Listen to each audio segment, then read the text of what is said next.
This is the story of a holy virgin boy named Lu Guan, who was cheated on by his girlfriend and died due to an unfair twist of fate. Another Truck Kun reincarnation. Surely heaven didn't want another otaku virgin boy. So Hell-sama brought him into a strange world filled with masters to find his holy goddess. Make it a score. Just kidding. Our story begins when our holy virgin boy was chatting with his friends. One of his friends, while drinking coffee, asked him how he managed to have a girlfriend despite their hectic schedules, which left them no time for rest. Essentially, they were doing 9696. And no, it's not what you think. It's not like 69 or anything suggestive. It refers to the Chinese work hour system.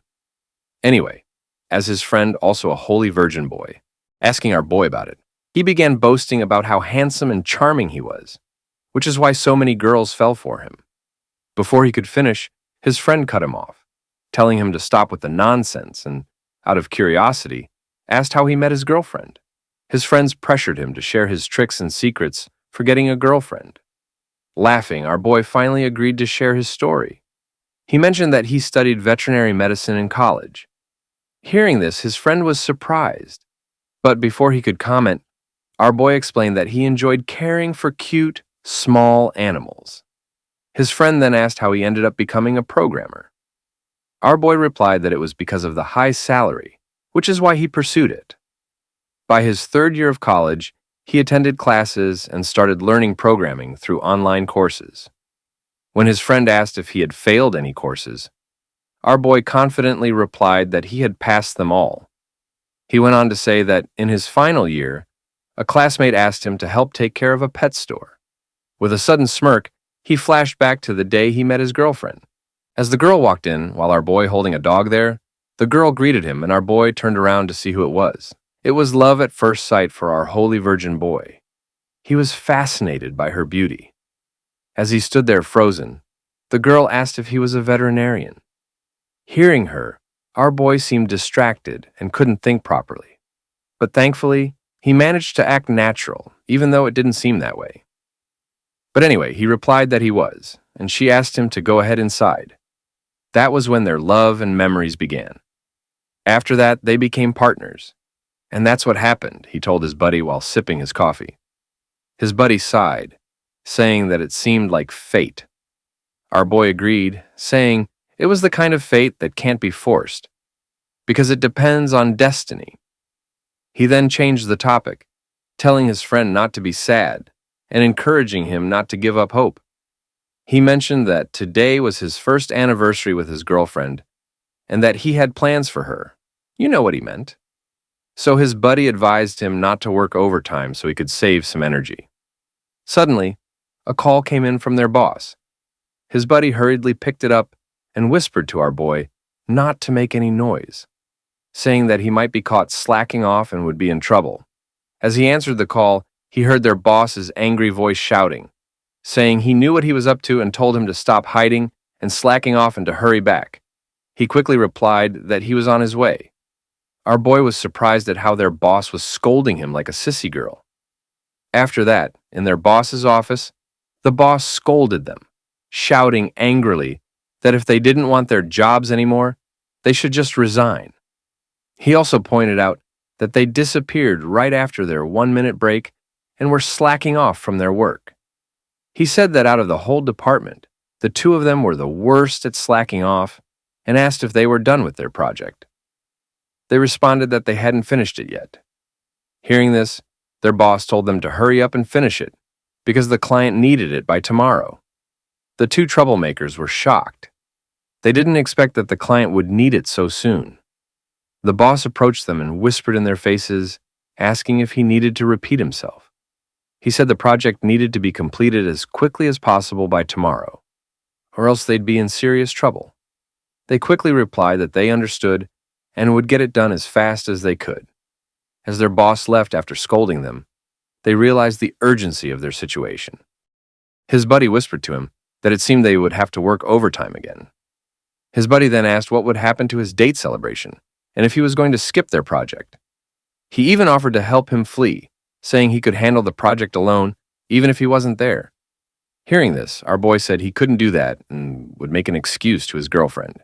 He knew she would generally understand. So, he messaged his girl, telling her he would be working overtime.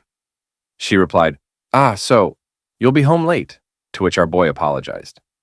She reassured him, saying there was nothing to be sorry for and that she knew it was his boss's fault. She even sent a meme of a cat reacting. Seeing his girl's understanding response made our boy love her even more. His buddy commented that she seemed like a good girl. After that, his girl asked him what time he would be home.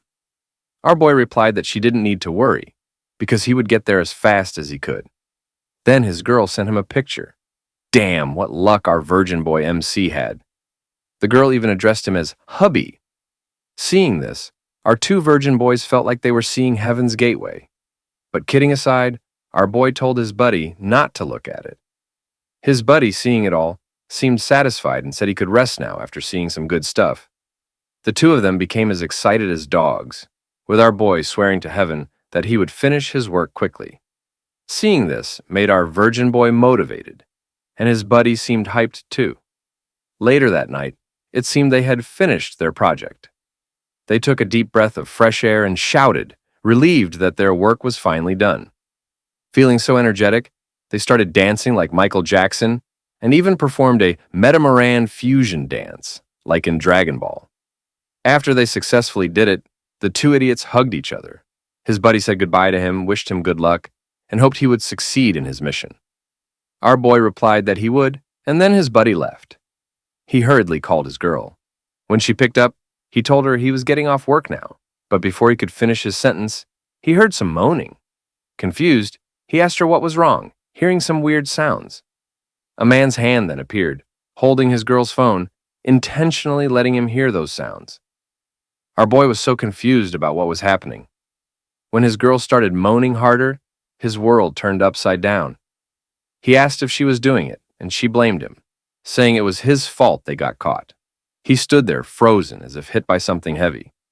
Meanwhile, the man, still in the act, told her that he would find out sooner or later, and added that our boy was too young to satisfy her. Hearing this, our boy dropped his phone to the ground, trembling, and asked his girl how she could do this. Then, in a daze, he walked onto the highway, ignoring the red light that signaled he shouldn't walk. But anyway, in his traumatic state of mind, he didn't know what to do. He kept asking himself why it turned out like this, feeling anxious. A truck was getting closer and closer, and another worker like him was shouting at him to get back and not walk there. But it was too late. Our holy virgin boy met his end as he turned around and saw a big truck about to hit him. Boom! The next scene shows him lying on the ground, hopeless, asking himself why it had come to this. A crowd of people and rescuers surrounded him. However, in an unexpected and grim twist of hope, he opened his eyes and wondered why he wasn't dead yet, remembering that he had been hit by the truck. He thought perhaps the doctors had revived him, but as his vision cleared, he realized the figures around him didn't look like doctors. Instead, he saw some cute monsters staring at him, and he was so shocked and surprised that he shouted, realizing he was naked. He asked what was happening and what those creatures were, scaring the monsters away with his shouting. Still confused, he wondered what those creatures were, as he had never seen anything like them in his life. He also questioned where he was, since he had died in a truck crash. As he stood up, he realized he wasn't wearing anything, and all his injuries had healed. He walked and walked, seeing fascinating and nostalgic places he had never seen before. He saw creatures that looked like animals but were different, including a bird-like being and an unidentifiable pig. He wondered if he was in the Garden of Eden as he stood there under a tree. A monster approached him and some of them pointed at him. He was surprised to see some cute monsters that seemed friendly, nudging him with their heads. He wondered if he was truly in heaven and thought his guess was correct, as he believed the only possibility after death was to go to heaven. As he ventured around and explored the place, he commented that although these were animals he had never seen before, there was nothing wrong with it. He was happy, dancing around in this heavenly place, celebrating like an idiot, as if he had forgotten all the vengeance and unfortunate events that had happened to him.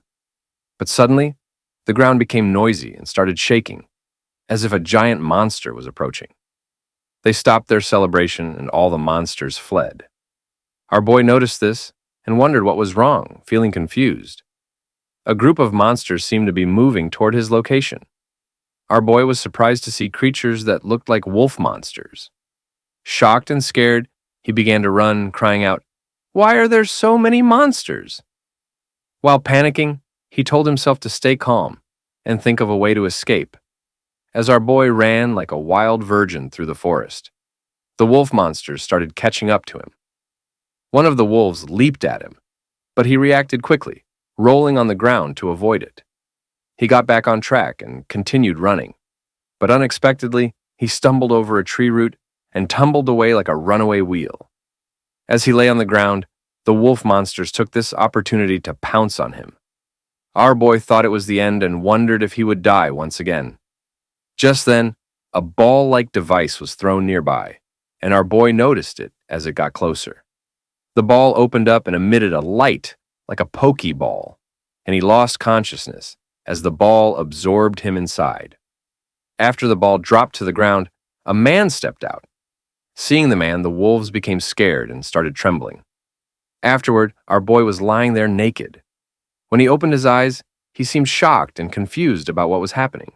He saw a man sitting there, along with some monsters working around him, including one that looked like Charizard breathing fire and others that resembled Pokemon monsters. Seeing this, our boy wondered who the man with the scarred face was. He thought he was in heaven but was confused because he wasn't tied up. The man approached him and our boy asked where he was and why he ended up there. At this moment, our boy wondered if he had been reincarnated into some fantasy world. It seemed like a different era, with creatures he had never seen before. As he thought about this, the man started saying something to him, but our boy couldn't understand what it was. He guessed he was right about being in another world, because there seemed to be a language barrier.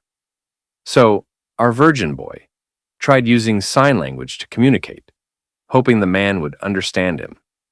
The man, however, was confused and thought our boy was an idiot or crazy. Seeing the confusion on the man's face, our boy realized he still wasn't getting through, so he tried another way to communicate. But the man, annoyed by his talkativeness and the nonsense words he couldn't understand, covered our boy's mouth. While our boy didn't want to stop talking, even with his mouth covered, the man said that our boy was a strange guy. But they were suddenly interrupted by his wife, who seemed to have come back along with their son from school. The man greeted them and asked his son how his day at school was, while the scene gave off an awkward atmosphere. His wife was so embarrassed, asking him why he brought a naked man into their home, while their son was so happy and laughing, asking who he was. The man said to them that our boy was not a human but a humanoid creature, saying that it was a new type of creature he had seen, so he caught it in the forest. He also added that he didn't know what species it was, so he would try to take our boy into the city next week for identification, saying they caught a rare species this time, and now they could earn more money. His wife asked if it was a monster, and the man assured her that the boy was a monster, because he caught it using his monster lock. Besides, he said, looking at our boy's things, they were not the normal size for a human. So he said the boy was a humanoid monster. His wife asked why he was saying things like that while covering their son's eyes, while the boy was laughing, saying that our boy's things were so small. The virgin boy was panicking because he felt that these people were looking at his things while crying there. It seemed our boy was misunderstanding some things and thinking they were mocking him for his size, so he cursed them, saying that their things were the little ones, not his. The man's wife then asked their son, Little Bao, to go outside and play for now. After the boy left, she asked her husband how the boy could be human because our boy's things were so small, while our boy was still tied up and seemed to be saying something. The man approached his wife, touched her, and kissed her, but she said to her husband that it was still daytime, so the man stopped. His wife asked him again if the guy was truly a monster, but her husband tried to do stuff again and said he was sure the boy was a humanoid monster because our boy was small. So he guessed it was a new type of monster. While these two were doing their stuff, our boy was witnessing some underrated scenes in his life, and feeling things he had never experienced in his past life, since our boy died a holy virgin. So if you like our virgin boy, subscribe and comment below for the next part. See you in the next part.